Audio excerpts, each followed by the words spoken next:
우리가 역사라는 것을 공부할 때 연표라는 것을 이제 늘어놓고 언제쯤 말하자면 몇천 년 전에 몇백 년 전에 어느 해에 뭔 일이 일어났었던가 이것을 하죠. 이것을 하는데 역사책마다 그게 좀 달라. 그 시간 타임라인이 좀 다르다고. 그럴 수밖에 없지. 옛날에 그거니까 정확한 뭐가 없으니까. 그러니까 대충이 아니라 이제 얼추 무엇이 우선순위고 어느 정도 때인가 이 정도만 알아도 되겠죠. 오늘 이제 그것을 합니다. 그러니까 인류 문명이 발생한 게 여기가 이제 메소포타미아, 여기가 이집트, 여기가 인더스, 여기가 이제 황허라고 그러지. 황허 문명, 중국, 황허. 여기가 이제 인더스 문명이고, 여기가 메소포타미아. 여기가 이제 이집트란 말이야. 이렇게 이제 4대 문명이라고 그러죠. 근데 이 4대 문명이라고 그러면은 유럽 사람들은 for civilization 하면은 못 알아들어. 그게 뭔 말인지. 그러니까 얘네들은 이걸 이제 소위 염두에 두지 않는 거지. 유럽은 하나도 없잖아. 여기 전부 메소포타미아는 중동, 이라크, 시리아 뭐 이런 데란 말이야. 이게 가장 먼저. 이집트는 이제 북아프리카고, 인더스는 인도고, 황허는 그야말로 중국이고, 유럽은 하나도 없어. 그러니까 얘네들은 아마, 자존심이 엄청 상하겠지. 어쨌든, 우리가 이 메소포타미아 문명이 가장 오래됐다고 그래서 다 차이가 있겠지만 4100년 전, BC 한 4100년으로 봅니다. BC 100년. 그리고 이집트는 3100년으로 본다고. 3100년. 1000년의 차이가 있죠. 1000년의 차이가. 그러니까 대단한 거예요. 메소포타미아가. 메소포타미아란 말은 강 사이의 땅이란 강 사이의 땅이란 말이야. 이게 이제 그리스 말로 이렇게 불렀던 것인데 나중에 여기에 이제 티그리스 강, 유프라테스 강이 있죠. 그러니까 4대 문명의 발상기는 한결같이 강을 중심으로 일어난단 말이야. 우리도 한강을 중심으로 한강 문명이 일어났었으면 했는데 강 중심으로 강이 없으면은 강에서 이제 농사하는 물을 댈 수 있기 때문에 그런 거야. 그래야지 사람들이 많이 모여들고 사람들이 많이 모여들어야 이제 신분 제도도 생기고 국가라는 그 모습도 조금씩 갖춰져가고 부족이라도 갖춰져가고 그런 거 아니겠어요? 그러니까 강 주변에서 일어나는데 이 티그리스 강, 이 메소포타미아 문명은 강이 하나가 아니라 2개라고. 그러니까 조건이 더 좋은 거지. 조건이 더 좋았던 것이지. 이것이 아주 대단한가. 여기서 이제 처음으로 문명을 이룬 그 족속을 수메르인이라고 그러죠. 수메르인. 이 사람들은 문자도 썼어서 세기 문자. 서령 문자, 세기 문자라는 게 뭐냐면 이제 여러분들 이런 거 보셨을까? 가끔 그 목수들이 쓰던데 요렇게 생긴 모양이라든지 요렇게 생긴 모양. 왜냐면 틈 사이를 버릴 때 쓰거나 아니면 단단히 조일 때 탁 박아버리는 거야. 그러면 아주 그 빈틈이 없이 딱 박아진다고. 아니면 이것은 이제 버릴 때도 이거 쓰죠. 그러니까 우리가 세기를 박다 그러잖아. 마라톤을 한단 말이야. 누가 앞으로 확 뛰쳐나가. 이제 도저히 따라올 수 없게 세기를 박았습니다. 이러잖아.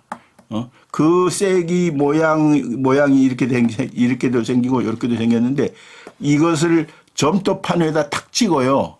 찍으면 이런 모양이 나올 거 아니야. 이런 모양으로 이제 말하자면 서로 커뮤니케이션을 했던 거야. 그러니까 이것을 두고 세기 문자라고 하는데 이것이 이제 인류 최초의 문자가 되는 겁니다. 그것을 이 수메리인들이 있었던 거야. 수메리인들은 바로 메소포타미아에서 말하자면 살았던 그런 족속들이지. 네, 이제 그리고 나서 우리가 이제 3100년 전, 이게 4100년이라니까 4100년 이 메소포타미아. 그리고 3100년이 이집트 문명이에요, 이집트 문명. 그리고, 이 BC 2500년 차이가 많이 나죠. 2500년에 그 인더스 문명이 나오고. 모헨조다로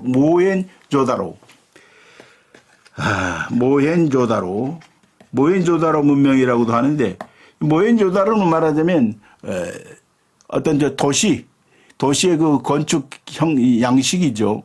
그러니까, 이 다른 데는 말이지, 이 메소포타미아만 해도 지구라트라든지, 요런 뭐, 바벨론 탑이 여기서 생기는 거야, 나중에. 그러니까 이런 거대한 이런 피라미드라든지 이집트는 이런 게 있지만은, 모헨조다로는 그런 게 없고, 아주 이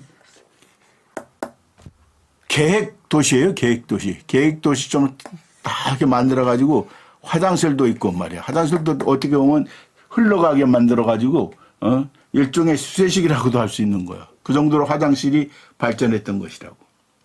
그러니까 2500년에 인더스 문명이 생겼는데 2333년이 뭡니까? 우리 고조선, 당군 고조선이 생겼다는 거야. 4100년에 메소포타미아, 3100년에 이집트, 2500년에 인더스,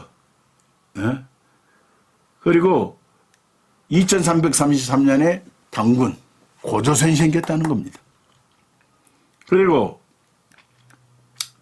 이 1700년에 그 하무라비 법전, 바벨로니아, 아까 처음에 메소포타미아 지역이지, 바벨로니아에서 함물라이비 그 왕이 법을 정했죠. 동해보복이라 해가지고 눈에는 눈, 이에는 이, 그런 법전이지. 눈을 다치게 하면 눈을 또 상대방 눈을 다치게 하고, 이를 뽑으면 이를 그냥 또 상대방 이를 뽑는 거야. 동해보복 같이 해로움을 준다는 거죠. 요 하무라비 법전이 돌에 딱 새겨진 건 여러분들 보셨죠? 검은 돌에. 여기에 프랑스 루브르 박물관에 있다고 그러지. 그리고 이제 931년에 헤브라이 왕국이, 이스라엘 헤브라이 왕국이 남북으로 분열되고, 그리고 814년에 페니키아면은 알파벳에 말하자면 그 원조가 되는 거예요, 원조를 제공한 그런 곳이라고. 이 페니키아인이 나중에 이저 카르타고라는 걸 세우죠. 저 아프리카 저쪽에, 북부 아프리카에 카르타고라는 걸 세운다고. 그래가지고 로마하고 아주 맞짱을 뜨죠.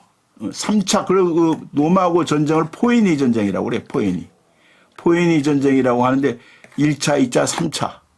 그런데 여기서 한니발이라는 대단한 아주 장군이 있었지. 명장이 있었단 말이야, 한니발. 그리고 이제 508년이면 아테네 민주정이 확립이 되는 거야. 대단하죠? 508년에 벌써 민주정이 확립이 되는데 500년, BC 500년이 그 약간 더 뒤로 불교가 이제 드디어 여기서 이제 발흥을 하는 거야. 흥성하게 되는 것이지. 그리고 412년 페르시아 전쟁이 발발해. 페르시아 전쟁은 뭡니까? 페르시아하고 그리스하고 이제 싸우는 거죠. 물론 아테네가 승리를 하지. 아테네, 그리스. 그래서 아테네 주도로 이제 델로스 동맹이란 것이 결성해. 그리스 이제 말하자면 폴리스들끼리 이제 델로스 동맹이라는 걸 결성한단 말이야. 그리고 나서 444년에 이제 이게 이제 아테네가 가장 꽃피우는 시기야. 근데 이 시기가 너무 짧았어. 페리클레스 민주 정치가 페리클레스 훗날 세계 인류는 우리 아테네가 이룩한 그 문명에 대해서 감탄할 것이다라고 그 펠레폰네소스 그 전사자들 추도회에서 추모사로 그렇게 이제 말을 했지. 그러니까 그 정도로 이 페리클레스 시대였는데, 페리클레스 시대에 우리가 이제 인류 문화유산 제1호에 해당되는, 내가 자주 저 그림으로 띄우고 있는 파르테논 신전 있죠? 이때 세워졌다고, 이때 세워졌다고. 그런데 여러분들이 알아야 돼. 파르테논 신전이나, 이 파르테논 신전이나, 피라미드나, 또 만리장성이나, 이런 이제 거대한 것을 세울 때는 우리가 이러잖아요. 이건 뭐, 10만 명을, 10만 명의 사람을 동원했다고 그러지. 20년인가를 10만 명을 동원해서 그 피라미드를 세웠다고 그러죠. 파르테논도 이제 못지 않을 거야. 만리장성은 말할 것도 없고. 그런데 이것은 우리가 이렇게 말하자면 노예들을 끌어다가 째찍으로 막 휘두르면서 그렇게 했다.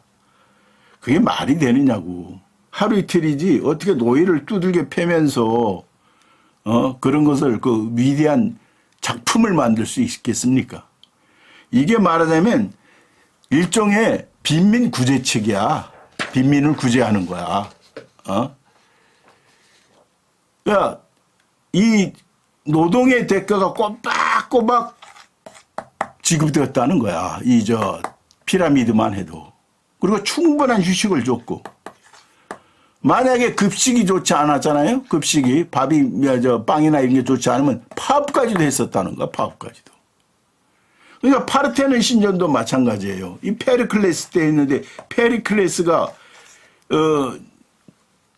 자기네들 그 민주주의에 대해서 아주 엄청난 자부심을 갖고 있는데 노예들로 사람들을 끌어다가 파르테논 신전을 만들 수가 있어? 그럴 수 없지.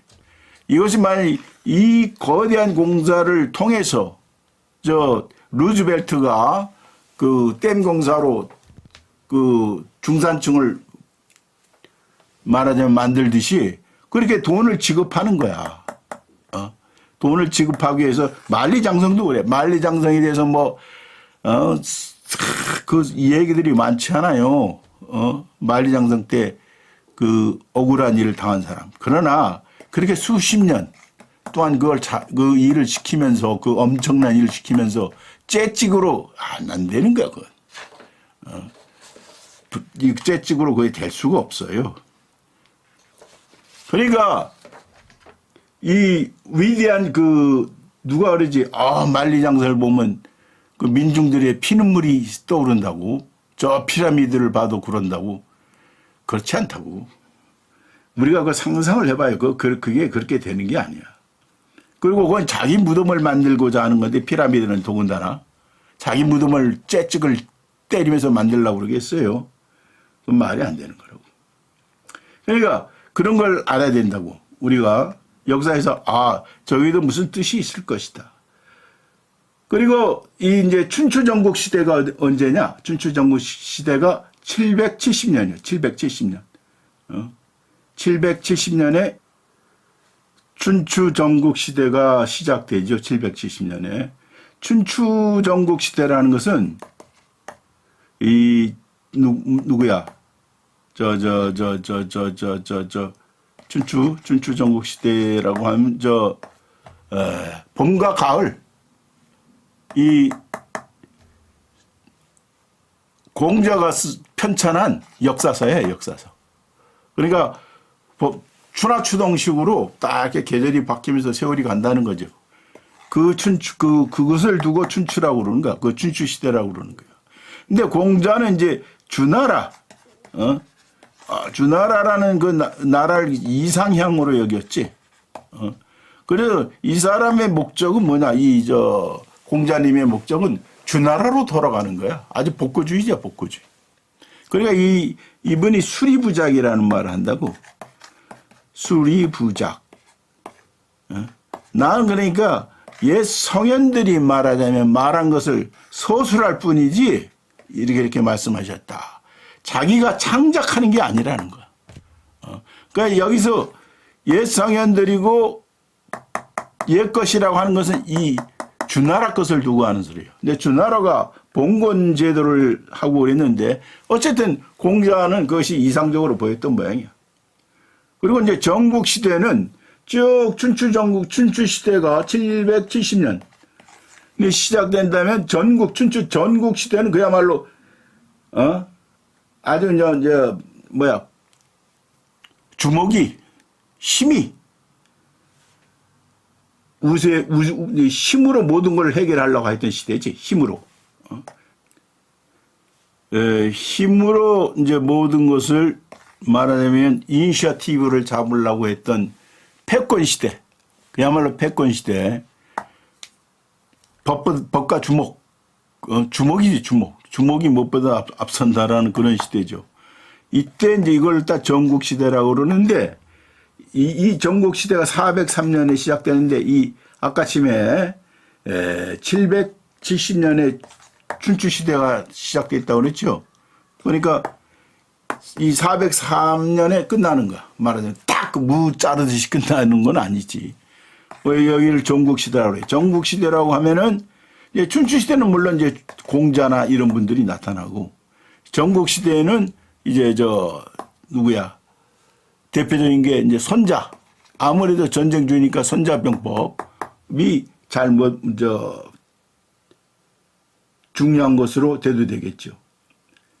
이것이 이제 말하자면 역사인데, 역사는 이제 이렇게 흘러가는 거야. 그리고 이제 431년에 그 펠레폰네소스 전쟁이 발발하죠. 아테네와 스파르타. 가장 강력한 두 폴리스가 전쟁을 하는 거야.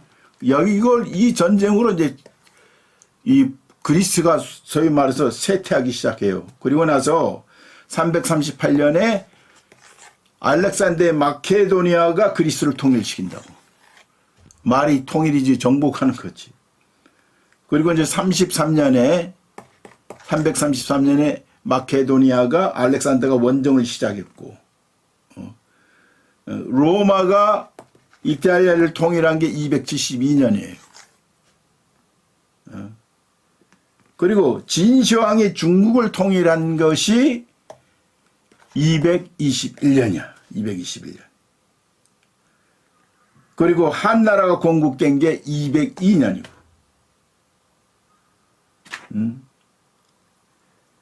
이제 AD로 넘어와서 로마가 시민권을 보급한다. 시민권을 주기 시작한 게 89년. 그리고 이제 박혁거세가 신라를 건국한 게 언제냐? 57년이지, 57년. AD 57년. 그리고 고주몽이 고구려를 건국한 게 37년. 그리고 원조가 백제를 건국한 게 18년이야, 18년. 근데 신라, 고구려, 백제 순이죠, 건국이. 근데 바로 이 사이, 이 백제와 고구려 건국 사이에 저기서 로마에서는 제정이 시작된다고. 황제정이 시작된다는 것이지. 그리고 이제 로마 96년에 로마의 그 이제 오현제 시대가 뭐예요? 현자 같은 황제들 5명이 한 100년을 말하자면 로마를 끌어. 이게 로마의 가장 어떻게 보면 황금기라고 할 수 있어. 그러니까 저 에드워드 기본, 로마 제국 흥망사를 쓴 에드워드 기본의 그 로마 제국 흥망사는 여기서부터 시작됩니다. 여기. 이 오현저의 그 치세로부터 시작되는 거예요. 그 역사를 그렇게 전개를 시켜요. 이게 가장 위대한 때였거든. 그리고 105년에 이제 중국에서 채륜이 종이를 발명했다. 이건 뭐 문명사에 엄청난 충격적인 말하자면 공헌을 한 거지. 빅뱅과 같은 것이지. 그리고 그리스도교가 314년에 콘스탄티누스 대제에 의해서 314년에 공인이 되죠. 그러니까 너희들 이제 마음대로 믿어라는 거야. 그리스도교도. 그리고 나서 392년에 이제 국교로 딱 정하게 이 나라의 로마의 국교가 됐다는 거야. 근데 이 에드워드 기본 그 로마 제국 흥망사를 쓴 에드워드 기본은 이 로마 제국이 어떻게 멸망하느냐 그 원인을 이제 다각도로 분석하는데 그 중 하나가 가장 큰 게 뭐냐면 기독교 때문이었다는 거예요.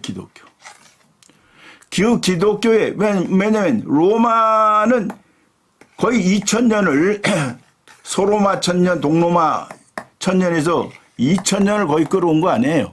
물론 이집트도 한 3000년이 됐어. 3000년을 끌어온 문명이야. 근데 이집트는 앞에 지중해가 있고 옆에는 이렇게 사막이 있다고. 그래서 외적의 침입이 거의 어려웠어요. 그러니까 이집트는 어떻게 보면 외적의 침입을 안 받고 살았다고. 나중에 아시리아나 바벨론이나 저 알렉산더나 로마나 이런 거에 침입을 받긴 받았어도 이제 장비들이 좋아지고 하니까 옛날에는 그런 외적의 침입이 없었어. 그러니까 3000년을 끌어온 거야. 그렇지만 로마는 그렇게 이제 많은 외적들도 물론 외적이 이 쇠망하게 만드는 원인도 됐지만 가장 큰 게 뭐냐면 기독교 때문이었다는 거야. 왜냐하면 기독교가 국교가 되니까 다른 것을 오직 하나님만 믿으라는 거지. 절대적으로. 그러니까 그 전에는 이 종교도 믿고 저 종교도 믿고 그러니까 말하자면 다종교를 받아들이고 그걸 포용했던 것이란 말이야. 근데 이런 것을 다종교를 받아들이지 않게 되는 거야. 그러니까 포용성이나 다양성이 없어지는 거예요.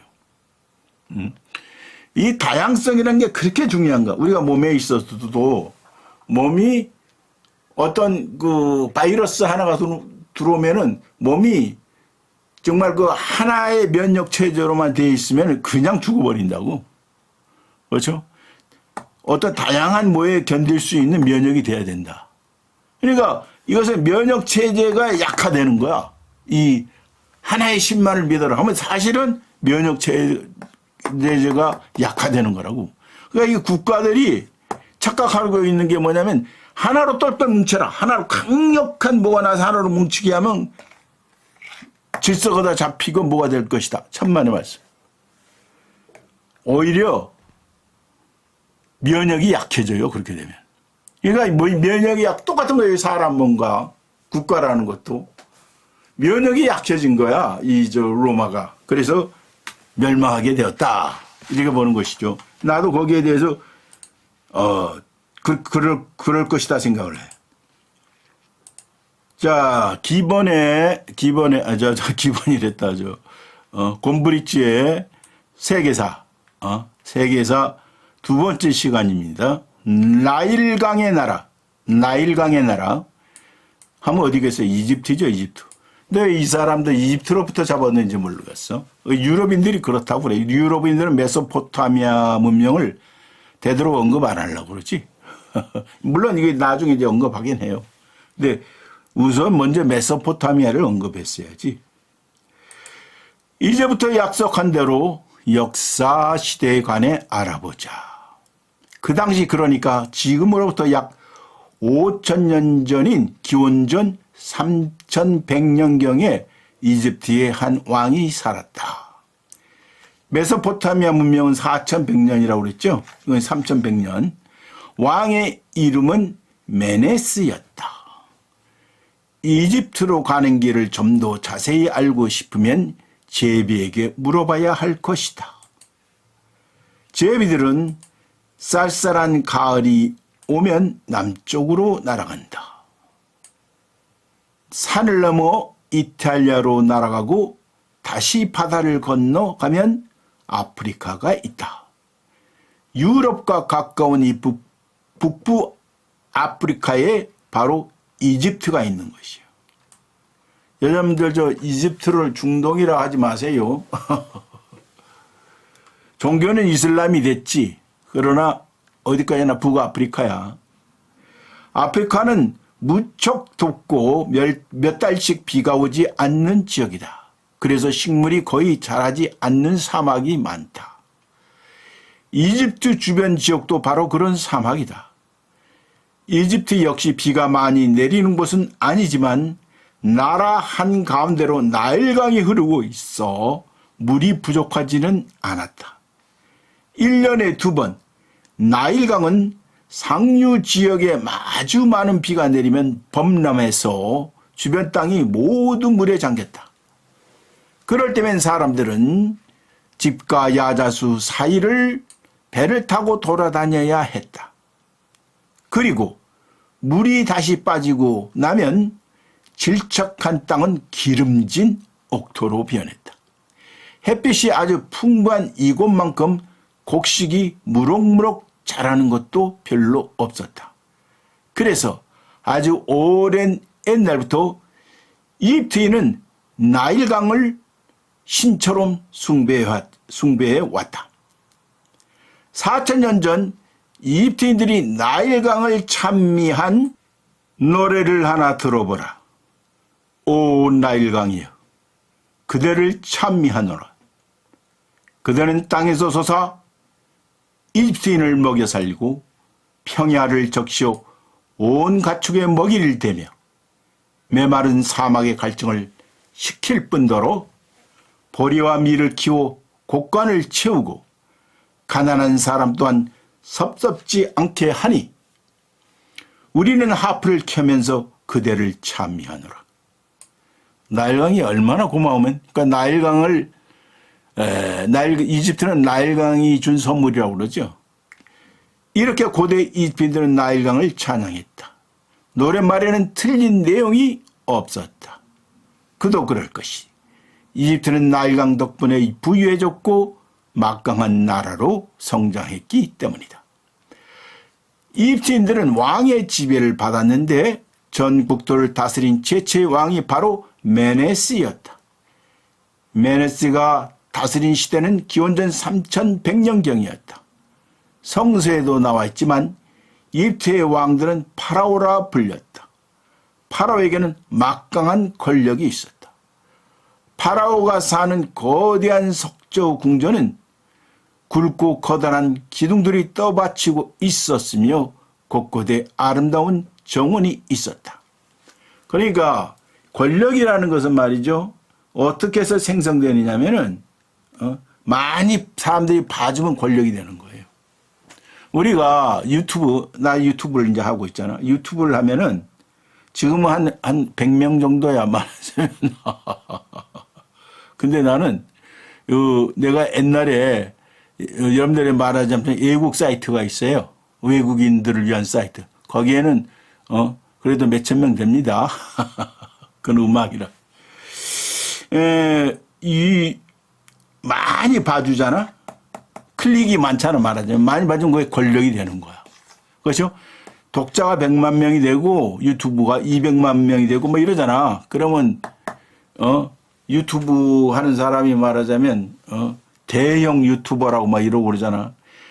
이 권력도 마찬가지예요. 우리가 사실 파르테논 신전을 짓고 피라미드를 짓고 만리장성을 짓고 하는 것은 그걸 바라보면서 그걸 말하자면 기획하고 그렇게 명령 내려서 저렇게 만든 그 권력에 대해서 찬탄한 것이거든. 이게 이제 쇼잉이야, 쇼잉. 쇼야, 보여주기야. 보여주기 위해서 많은 사람들이 그걸 보고 찬탄하면서 그 동시에 그 권력자의 힘, 파워를 느끼는 거야. 저건 그 사람만이 할 수 있는 그 파워가 있다는 거지. 파르테논 신전, 피라미드, 만리장성. 그러면 야, 저걸 저런 정도로 만들게 할 수 있는 파워. 그러니까 많이 봐주고 사람들이 많이 봐주고 그러니까 권력자들이 무슨 커다란 기념물 만들고 랜드마크를 만들고 그러는 거야. 저 심지어 오세훈이가 멍청한 자식이 저 광화문에다가 뭐 100m짜리 뭐 태극기 뭐 깃대를 세운다고 어떻게 이 대가리가 그렇게 돌아가나? 어쨌든 찬탄으로 볼 수 있어야 돼요. 찬탄하면서 똑같은 거야. 내가 말하면 여러분들이 내 걸 보면서 클릭 한번 해주면 내가 권력자가 되는 거야. 문화 권력자가 되는 거예요. 그러니까 많이 봐줄수록 권력이 발생하는 겁니다. 모든 권력은 그래요. 그러니까 북한에서도 많은 그 말하자면 기념물들 우상물 상징물들이 있는 것은 거기서 그 힘을 느껴라 그래. 이 힘을 느껴라 이거야. 이런 걸 이렇게 세울 수 있는 힘이 나에게 있다라는 것이지. 그러니까 파라오에게는 막강한 권력이 있었다. 파라오가 사는 거대한 속저 궁전은 굵고 커다란 기둥들이 떠받치고 있었으며 곳곳에 아름다운 정원이 있었다. 여기서 이제 권력을 느끼는 거 사람들이 야 대단하다 저런 거 보고 그리고 파라오의 말은 누구든 따라야 했다. 그리고 파라오가 원한다면 온 백성이 나서서 일을 할 때도 있었다. 일례로 메네스의 후손으로 기원전 2500년경 이집트를 다스렸던 쿠프 왕. 쿠프 왕은 모든 백성을 시켜 자신의 무덤을 짓게 했다.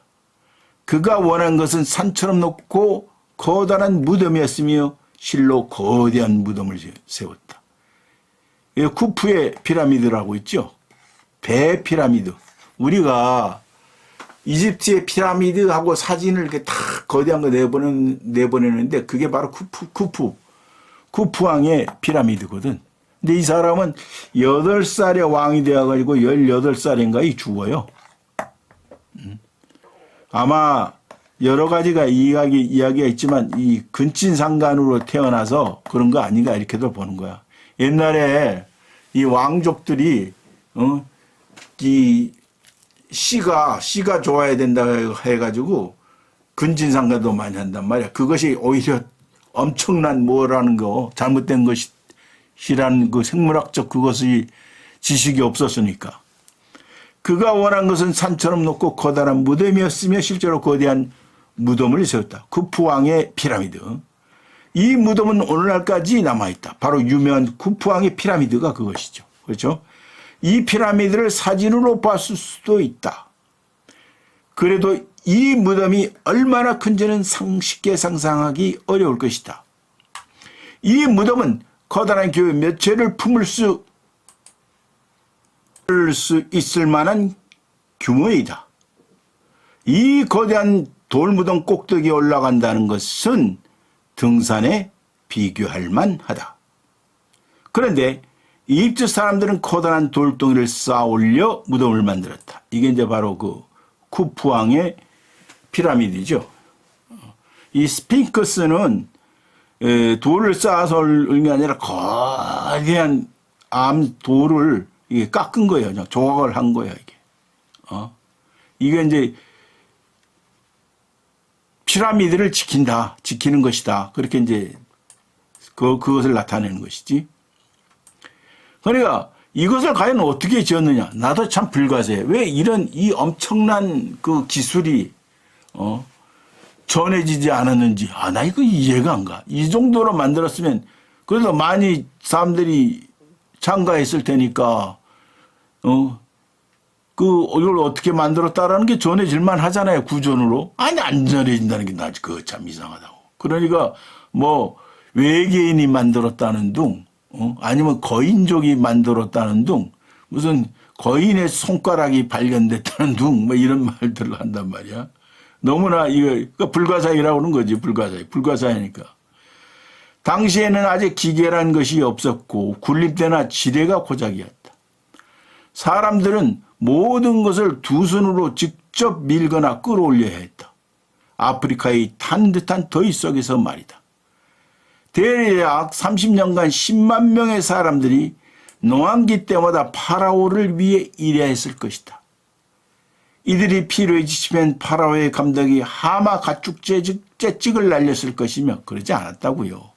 그러면 다시 사람들은 거대한 돌덩이를 끌어올렸을 것이다. 그래서 이런 게 역사가 이루어질 수 없어. 자발성이 없이는 안 돼. 오로지 파라오의 무덤을 만들기 위해서 말이다. 당신은 왜 파라오가 그처럼 거대한 무덤을 짓게 했는지 궁금할 것이다. 그것은 고대 이집트의 종교와 연관이 있다. 이집트인들은 여러 신을 믿었다. 신들 중에는 예전에 지상을 다스렸던 왕도 있었는데 오시리스 신이나 그 부인인 이시스가 그런 예이다. 이집트인들에 의하면 태양 역시 하나의 신으로 그 이름은 아몬이었다. 그리고 지하세계를 다스리는 신은 머리가 자칼처럼 생긴 아누비스였다. 모든 파라오는 태양신의 아들이라고 여겨졌다. 온 백성이 파라오를 두려워하고 그의 명이면 무엇이든지 따랐던 것도 그런 이유에서였다. 이집트인들은 5층짜리 건물 높이에 웅장한 신상들을 세웠으며 도시 하나와 맞먹을 만큼 넓은 신전들도 있었다. 이게 전부 권력을 말하자면 생성시키는 것들이라고 그랬죠. 권력을 생성시키는 쇼잉, 보여주는 것이야. 신전 앞에는 기다랗고 뾰족한 하감의 기둥을 세웠는데 이것은 바로 말해요. 오벨레스크라고 한다. 오벨리스크. 이게 창이라는 뜻이에요. 창. 오벨리스크는 그리스어로 창이란 뜻이다. 오늘날 몇몇 도시에는 이집트에서 가져온 오벨리스크가 전시되어 있다. 우리나라는 숏대라는 게 있죠. 마을에 가면 숏대. 이집트의 종교는 많은 동물을 신성시했는데 고양이도 그중 하나이다. 또한 동물의 모습을 하고 있다고 상상된 신들도 적지 않았다. 사자의 몸과 사람의 머리를 가진 스핑크스는 고대 이집트인들이 섬긴 막강한 신이었다. 스핑크스를 묘사한 석상 하나는 오늘날까지도 피라미드들 곁에 세워졌는데 그 규모는 웬만한 신전 한 채를 능가한다.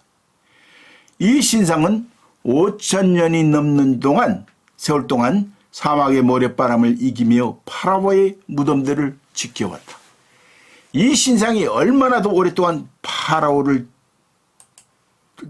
피라미드들을 지키고 있을지는 아무도 모른다. 이집트의 종교는 이처럼 기묘한데 그중 무엇보다 중요한 것은 영혼과 몸에 관한 특이한 믿음이다. 그에 따르면 죽은 사람의 영혼은 몸을 떠나지만 나중에 다시 몸을 필요로 하게 된다. 따라서 죽은 사람의 몸이 썩어버리면 영혼도 존재할 수 없는 지경에 이른다는 것이 이집트인들의 믿음이었다. 그래서 이집트인들은 죽은 사람의 몸을 보관할 수 있는 절묘한 방법을 생각해냈다. 죽은 사람의 몸에 연고와 식물즙을 바르고 기다란 천을 둘둘 마는 것이었다. 이런 방법으로 썩지 않게 보존한 시체를 미라라고 한다. 미라들은 수천 년이 지난 오늘날까지도 썩지 않고 남아있다.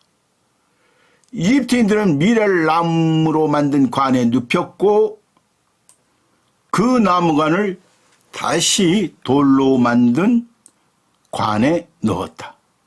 이 석관은 땅에 묻지 않고 암벽 틈에 만든 무덤에 보관되었다. 태양신의 아들 쿠프왕처럼 막강한 권력을 쥔 사람은 거대한 돌무덤 속에 묻혔다. 그처럼 깊숙한 곳에 보관된 미라는 훨씬 더 안전하리라 생각했으리라. 하지만 쿠프왕의 모든 노력은 헛된 것이었고 그의 건세도 옛 이야기가 되었다. 쿠프왕의 미라는 독을 당했어요. 독을 당했어. 황금간을 딱 얼굴에 하고 있기 때문에 다 이거 독을 당했다고. 더 이상 피라미드 안에 남아있지 않다. 반면에 다른 왕들과 많은 고대 이티인들의 미라는 무덤 속에서 발견되었다. 이 무덤들은 영혼이 다시 육체를 찾아올 때를 대비해 지은 집이었다. 그래서 무덤 안에는 식기와 가구, 옷, 그리고 죽은 자의 일상을 묘사한 그림들을 비치했다. 영혼이 제대로 집을 찾아올 수 있도록 죽은 사람의 초상화도 준비해 두었다. 이게 네 얼굴이야 하기 위해서 거대한 규모의 석상과 화려한 색채의 멋진 그림들에서 우리는 이빈의 생활상을 충분히 볼 수 있다. 이게 이제 그 미라죠, 미라. 쿠팡에 이것이 이제 황금 가면을 씌워놨다고. 그러니까 독을 당하지.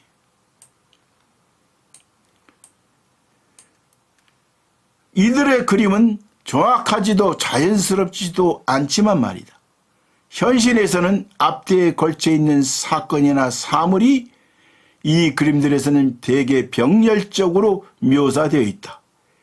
인물의 모습도 종종 너무 부자연스럽다. 몸은 정면을 향하고 있는데 손이나 발은 다리미로 다리는데 측면을 내보인다. 그러나 이 뒤는 자신들이 표현하고 싶은 것을 표현한 것뿐이다.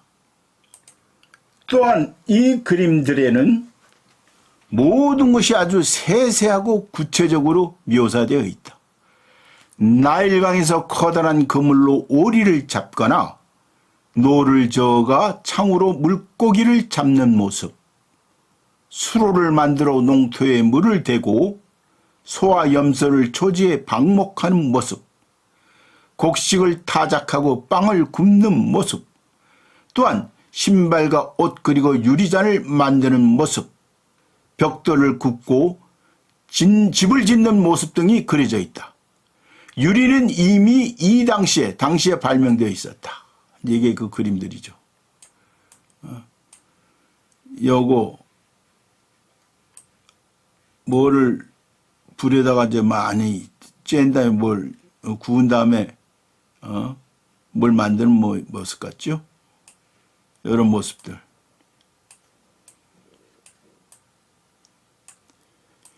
그 밖에 소녀들이 공놀이를 하거나 피리를 부르는 모습, 전쟁에 나간 남자들이 온갖 전리품과 이민족 포로 예컨대 흑인들을 끌고 오는 모습도 볼 수 있다. 귀족들의 무덤에서는 외국 사절단이 귀한 선물을 들고 찾아오는 그림, 왕이 충직한 신하들에게 훈장을 수여하는 그림을 볼 수 있다. 또한 죽은 사람들이 신상 앞에서 두 손을 치켜들고 기도하는 그림이나 가수가 하프를 켜면서 노래하는 그림, 강대가 고개를 하는 그림도 있다.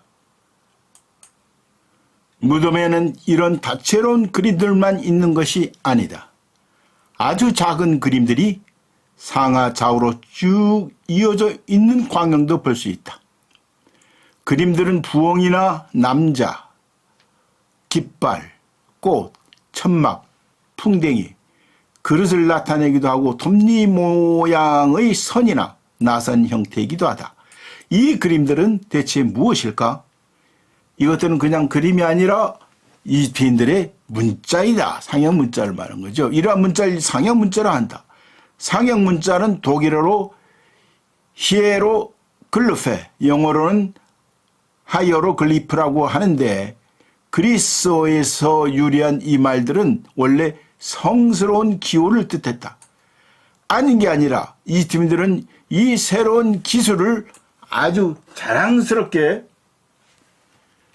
여겼으며 글 쓰는 일을 거의 성스러운 것으로 간주했다. 그리고 이 일을 전담하는 필기사는 최고의 직업으로 숭상되었다. 당신은 상형 문자로 어떻게 글을 썼는지 궁금할 것이다. 사실 이 문자를 습득하기는 쉽지 않았다. 이 문자들을 이해하는 것은 수수께끼 풀기와 거의 비슷하기 때문이다. 한 가지 예로 이브틴이 오시리라고 불렀던 오시리스 신은 어떻게 표기하는지를 알아보자. 이게 오시리스 신인데 이걸 어떻게 표기를 하냐면 옥자, 즉 왕이 앉는 의자를 이렇게 그려놓고 의자 모양이죠. 그려놓은 다음에 눈을 하나 그리면 된다. 이집트로 옥자는 오시고 눈은 일임으로 이 둘을 나란히 쓰면 의자가 오쓰고 이게 눈이 일이니까 오시 일이가 되는 것이다. 상형 문자를 그런 식으로 있는 거야. 그런데 이 그림 문자는 옥자의 눈으로 이해될 위험이 있다. 그래서 이런 경우에는 대개 그 옆에 깃발 하나를 더 그려놓았다. 깃발은 신을 상징하는 기호였기 때문이다. 서양에서 이미 죽은 사람의 이름 옆에 십자가를 표시해 놓곤 하는 것과 비슷한 이치이다. 이제 당신도 오시리스 신의 이름을 상형 문자로 쓸 수 있다. 하지만 모든 상형 문자를 해독하는 것이 얼마나 어려운 일일지도 짐작할 수 있을 것이다. 이집트 상형 문자를 해독하는 작업은 약 200년 전에 시작되었다. 이 문자의 해독은 어떤 대상을 그리스 문자와 상형 문자 그리고 또 다른 이집트 문자로 표기한 돌이 하나 발견되었기에 가능했다. 하지만 이 돌에 새겨진 글을 해독하는 것 역시 만만치 않은 작업이어서 여러 위대한 학자들이 평생을 걸쳐 연구해야만 했다. 이게 로제타석이라는 거예요. 로제타석. 유명한. 로제타석이라 불리는 이 돌은 현재 런던의 대형 박물관에 보관되어 있다. 오늘날에는 거의 모든 상형 문자를 해독할 수 있다. 벽면에 새겨진 글자뿐 아니라 책에 기록된 것들도 말이다. 그런데 책에 기록된 글자는 희미하게 변색된 것들이 적지 않다. 이집트인들은 정말로 많은 책을 갖고 있었다. 물론 종이가 아니라 나일 강변에 자라는 갈대 같은 풀로 만든 책이었다. 이 갈대를 그리스어로 파피루스라 불렀는데 영어 페이퍼나 독일의 파피어란 단어는 여기서 유래했다. 이 파피루스라는 이제 그 갈대를 이제 이렇게 꺾어요. 꺾어서 칼로 이제 쪼개 납작하게 만들어. 그래서 납작 이걸 이렇게 이어가지고 이걸 쫙 파피루스 이게 납작하게 아주 얇게 이은다고 이어가지고 꾹 뭘로 이렇게 눌러 전체를. 그럼 그게 종이가 되는 거야, 종이가. 그게 이제 파피루스 종이가 되는 거라고. 이집트는 기다란 파피루스 잎에 글을 쓴 다음 둘둘 말았다. 그런 파피루스 두루마리 책들 중 많은 수가 오늘날까지 남아있는데 여기에 기록된 것을 통해 우리는 고대 이집트인들이 얼마나 지혜롭고 영리한 사람들이었는지 알 수 있다. 5,000년 전 한 이집트인이 파피루스에 적어놓은 경구를 하나 들려줄 테니 주의 깊게 듣고 그 뜻을 새겨보라. 지혜로운 말은 녹석의 보석보다 구하기 어렵지만 맷돌을 돌리는 가난한 하녀에게서도 들을 수 있다. 지혜로운 말은 녹색의 보석보다 구하기 어렵지만 맷돌을 돌리는 가난한 하녀에게서도 지혜로운 말을 들을 수 있다. 아주 시네 시. 이집트는 이처럼 지혜롭고 대단한 민족이었기에 이들의 왕국은 역사상 어느 나라보다도 오랫동안 유지될 수 있었다. 이집트는 거의 3,000년 동안이나 지속되었던 것이다. 3,000년 동안 지속되었다고 그랬죠. 또한 이집트에는 시체가 썩지 않게 신중히 보존했던 것만큼이나 예절이나 풍습도 수천 년 동안 엄격히 존속시켰다. 이집트 사제들은 후손들이 조상의 방식을 따르는지 엄격히 감독했다. 이들에게 전통이란 무엇이든 신성한 것이었다. 3000년이라는 기나긴 세월 동안 이집트인이 엄격한 전통에 저항한 것은 단 2번뿐이다. 첫 번째는 쿠프왕이 사망한 직후인 기원전 2100년경으로 당시에는 백성들이 들고 일어나 모든 것을 바꾸려 했다. 이들은 파로에 대항해서 감독관을 살해했으며 무덤에서 미라들을 끌어내기도 했다. 어느 파피루스의 책에 따르면 전에는 신발조차 신지 못했던 자들이 이제는 보화를 차지하고 전에는 호사스러운 옷을 입었던 자들이 이제는 넉마를 입고 다닌다. 온 나라가 질그릇을 만드는 물레처럼 빙글빙글 돌고 있다.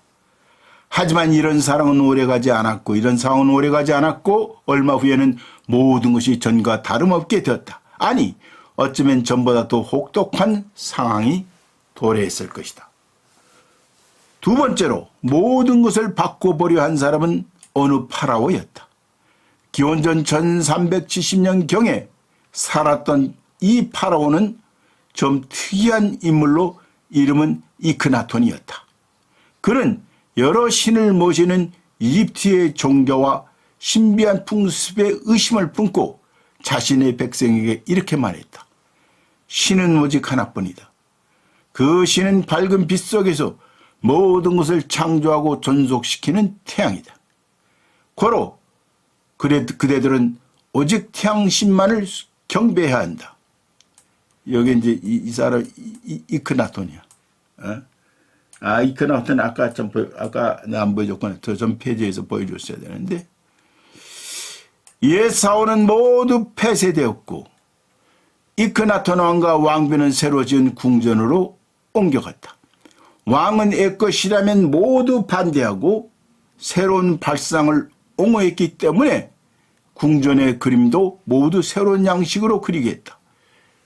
이제는 엄격하고 부자연스럽고 장엄한 양식 대신 자연스럽고 꿈이 없는 양식이 등장했다. 하지만 다른 대부분의 사람들은 이 모든 계획을 전혀 반기지 않았다. 그들은 수천 년 동안의 전통이 계속 유지되기를 원했다. 그래서 이크나톤이 죽자마자 옛 풍습과 예술 양식이 복원되었고 이집트 왕국이 멸망할 때까지 전통은 변함없이 유지되었다. 그 후로도 거의 3500년 동안 이집트인들은 죽은 사람을 미라로 만들었으며 상형문자로 글을 썼고 똑같은 신들을 모셨다. 고양이도 계속해서 신성한 동물로 여겨졌다. 혹시 당신이 나의 개인적 견해를 묻는다면 이 점에서는 나도 이집트인들과 같은 생각이라고 대답하겠다. 나도 고양이를 좋아하기 때문이다. 곰브리치의 세계사 2번째 강독 시간이었습니다.